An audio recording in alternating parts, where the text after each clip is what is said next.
international meetings if you don't know what you want at the meeting.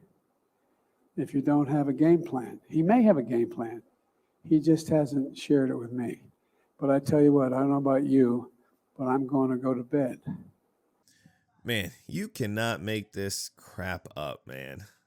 But hey, what's going on, everyone? And welcome to the channel, Mixed Mindset, where I, Jeremy Taylor, give you my thoughts, opinions, and commentary from anything from politics to culture. So, without further ado, let's just hop right in. So I want to talk about the G20 meeting where President Biden was having a press conference in Hanoi, Vietnam. And in the middle of him answering a question from someone, he ends with saying that he's going to go to bed and then proceeds to start stumbling over a whole bunch of random stuff. And Karine Jean Pierre has to cut him off and has to end the conference abruptly. That is insane on its head, because if this was Trump doing this, the mainstream media would be having a field day on it. But we all know that right now, with the election coming up, the mainstream liberal media is going to be covering this kind of stuff, because with the poll numbers showing that Trump is neck and neck, basically, with Joe Biden, they are afraid. They are afraid that Biden's getting too old.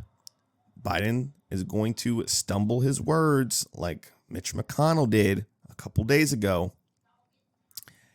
And they're worried. They're worried that the American people are seeing Joe Biden as a weak president. And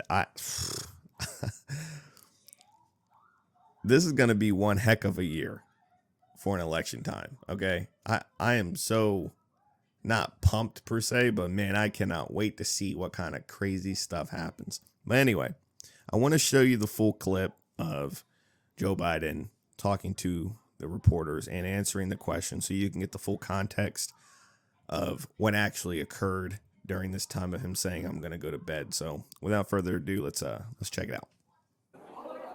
No, I ain't calling on you. I'm calling on, I said I had 5 questions. Anita from VOA. Thank you, Mr. President. I hope you didn't think that calling only on women would get you softballs tonight. Oh, I know better than that. Okay, well, let me start with President Xi. If you send me a softball, I wouldn't know what to do with it. I'd probably strike out even worse. Well, let me ask you about, you've spent lots of time talking about all the time you spent with President Xi and the importance of leader-to-leader communication, yet you two haven't spoken in 10 months. And I just wonder, are you worried that this is destabilizing the U.S.-China relationship, and what are you going to do about it? And then, if I may, on Ukraine, sir, Kiev is upset that the G20 communique didn't name Russia as the aggressor. Have you managed to rally more support or sympathy across the G20, or is this emerging as a wedge issue with the Global South? And does that change your commitment to Ukraine? It's not a wedge issue with the Global South. It's a wedge issue with Russia, which is present, and with China, which is present, has representation.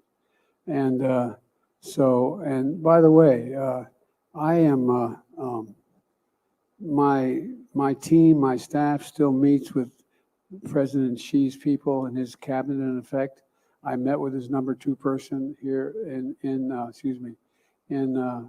India today. So it's not like there's a crisis if I don't personally speak to him. It'd be better if I did. But I think, look, this is not a criticism. It's an observation. He has his hands full right now. He has overwhelming unemployment with his youth. One of the major economic tenets of his plan isn't working at all right now. I'm not happy for him that, but it's not working. So he's trying to figure out, I suspect, I don't know, just like I would, trying to figure out what to do about the particular crisis we're having now. But I don't think it's a crisis relating to conflict between China and the United States. As a matter of fact, I think it's less likely to cause that kind of conflict.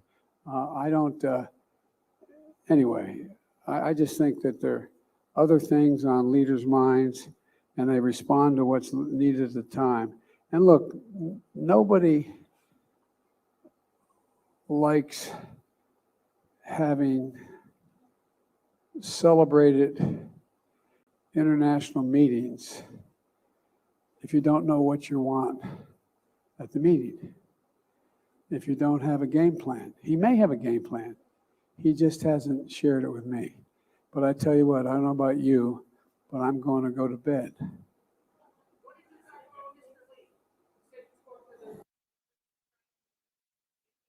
Yeah, we talked about at the conference overall. We talked about stability. We talked about making sure that the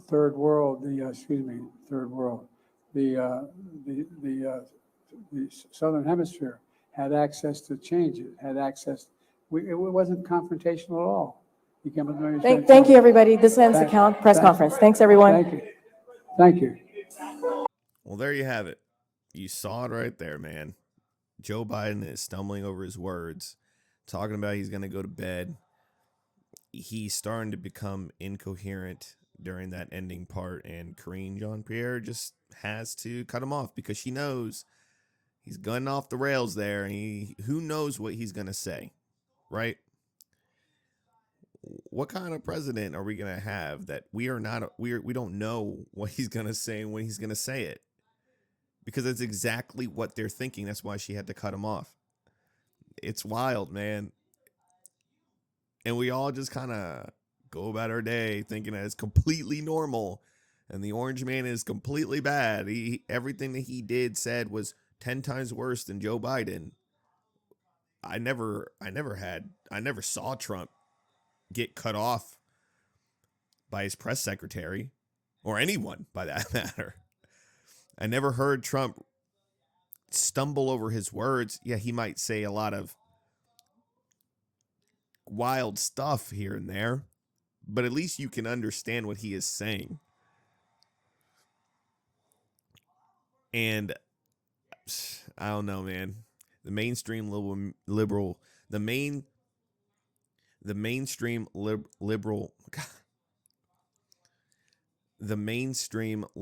media, they are so worried right now, okay, with the indictments not really doing any sort of damage to Trump. They're trying to get him off ballots in certain states. They are trying to do so much just slimy tactics in their playbook to try to not get Trump to win the presidency. They know he's going to be the nominee. They know he's going to be the one that everyone's going to be voting for on the Republican side. End of story. No matter if they try, CNN tries to have Nikki Haley on and Mike Pence on, no one cares. They know no one cares. It's literally going to come to Joe Biden and Donald Trump, round 2. And Biden is talking about he has to go to bed. It's not really a positive outlook right there. And they know that. They're over here trying to say Kamala Harris might actually be the nominee herself. They don't have anyone else in their playbook.